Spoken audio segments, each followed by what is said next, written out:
اعوذ باللہ من الشیطان الرجیم بسم اللہ الرحمن الرحیم۔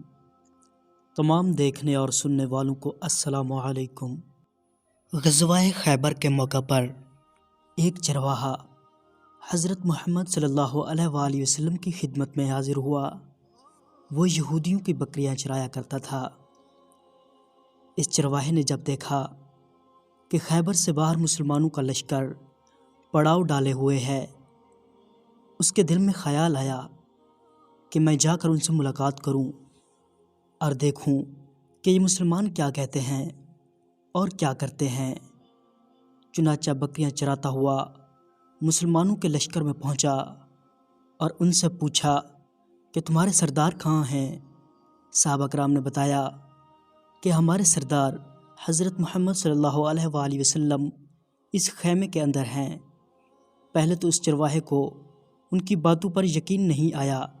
اس نے سوچا کہ اتنے بڑے سردار ایک معمولی سے خیمے کے اندر کیسے بیٹھ سکتے ہیں۔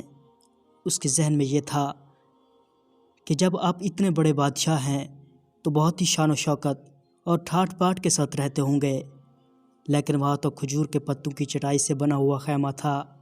خیر، وہ اس خیمے کے اندر آپ صلی اللہ علیہ وآلہ وسلم سے ملاقات کے لیے داخل ہوا اور آپ صلی اللہ علیہ وآلہ وسلم سے ملاقات کی اور پوچھا کہ آپ کیا پیغام لے کر آئے ہیں اور کس بات کی دعوت دیتے ہیں۔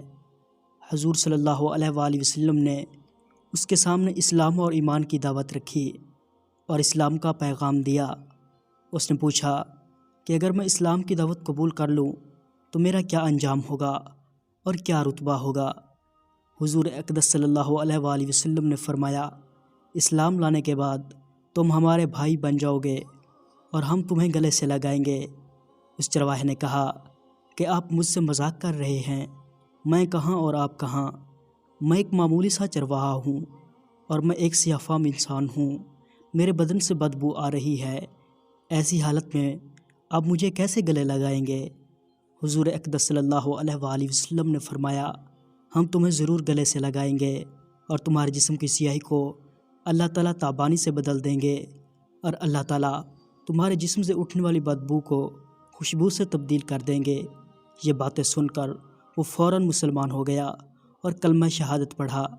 پھر حضور اقدس صلی اللہ علیہ وآلہ وسلم سے پوچھا کہ یا رسول اللہ صلی اللہ علیہ وآلہ وسلم، اب میں کیا کروں؟ آپ صلی اللہ علیہ وآلہ وسلم نے فرمایا کہ تم ایسے وقت پر ایمان لائے ہو کہ نہ تو اس وقت کسی نماز کا وقت ہے کہ تم سے نماز پڑھواؤں اور نہ ابھی روزے کا زمانہ ہے کہ تم سے روزے رکھواؤں۔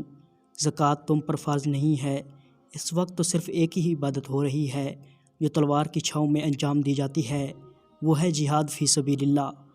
اس چرواہے نے کہا، یا رسول اللہ صلی اللہ علیہ وآلہ وسلم، میں اس جہاد میں شامل ہو جاتا ہوں، لیکن جو شخص جہاد میں شامل ہوتا ہے اس کے لیے دو میں سے ایک صورت ہوتی ہے، غازی یا شہید۔ تو میں اگر اس جہاد میں شہید ہو جاؤں تو آپ میری کوئی ضمانت لیجئے۔ حضور اقدس صلی اللہ علیہ وآلہ وسلم نے فرمایا کہ میں اس بات کی ضمانت لیتا ہوں کہ اگر تم اس جہاد میں شہید ہو گئے تو اللہ تعالیٰ تمہیں جنت میں پہنچا دیں گے اور تمہارے جسم کی بدبو کو خوشبو سے تبدیل فرما دیں گے اور تمہارے چہرے کی سیاہی کو سفیدی میں تبدیل فرما دیں گے۔ چونکہ وہ چرواہا یہودیوں کی بکریاں چراتا ہوا وہاں پہنچا تھا، اس لیے حضور اقدس صلی اللہ علیہ وآلہ وسلم نے فرمایا، تم یہودیوں کی یہ بکریاں لے کر آئے ہو، ان کو جا کر واپس کرو، اس لیے کہ یہ بکریاں تمہارے پاس امانت ہیں۔ اس سے اندازہ لگائیں کہ جن لوگوں کے ساتھ جنگ ہو رہی ہے، جن کا محاصرہ کیا ہوا ہے، ان کا مال غنیمت ہے، لیکن چونکہ وہ چرواہا بکریاں معاہدے پر لے کر آیا تھا، اس لیے آپ صلی اللہ علیہ وآلہ وسلم نے حکم دیا کہ پہلے وہ بکریاں واپس کر کے آؤ، پھر آ کر جہاد میں شامل ہونا۔ چنانچہ اس چرواہے نے جا کر بکریاں واپس کیں اور واپس آ کر جہاد میں شامل ہوا اور شہید ہو گیا۔ جب جنگ ختم ہو گئی تو حضور اقدس صلی اللہ علیہ وآلہ وسلم لشکر کا جائزہ لینے گئے۔ ایک جگہ آپ صلی اللہ علیہ وآلہ وسلم نے دیکھا کہ صحابہ کرام کا مجمع اکٹھا ہے۔ آپ صلی اللہ علیہ وآلہ وسلم قریب پہنچے تو ان سے کہا کہ کیا بات ہے؟ صحابہ کرام نے فرمایا، جو لوگ جنگ میں شہید ہو گئے ہیں ان میں سے ایک آدمی ایسا بھی ہے جس کو ہم میں سے کوئی نہیں جانتا۔ آپ صلی اللہ علیہ وآلہ وسلم نے فرمایا کہ مجھے دکھاؤ۔ جب آپ صلی اللہ علیہ وآلہ وسلم نے دیکھا تو فرمایا کہ تم اس شخص کو نہیں پہچانتے، مگر میں اس شخص کو پہچانتا ہوں، یہ چرواہا ہے، اور یہ وہ عجیب و غریب بندہ ہے، اس نے اللہ کی راہ میں ایک بھی سجدہ نہیں کیا، اور میں اس بات کی گواہی دیتا ہوں کہ اللہ تعالیٰ نے سیدھا اس کو جنت الفردوس میں پہنچا دیا ہے، اور میری آنکھیں دیکھ رہی ہیں کہ ملائکہ اس کو غسل دے رہے ہیں، اور اس کی سیاہی سفیدی میں تبدیل ہو گئی ہے، اور اس کی بدبو خوشبو میں تبدیل ہو گئی ہے۔ باہوالا اصلاحی خطبات۔ پیارے دوستو، اگر آپ مزید اس طرح کی ویڈیوز دیکھنا چاہتے ہیں تو ہمارے چینل اسلامی بندہ کو ضرور سبسکرائب کریں۔ دعاؤں میں ضرور یاد رکھیے گا۔ اللہ حافظ۔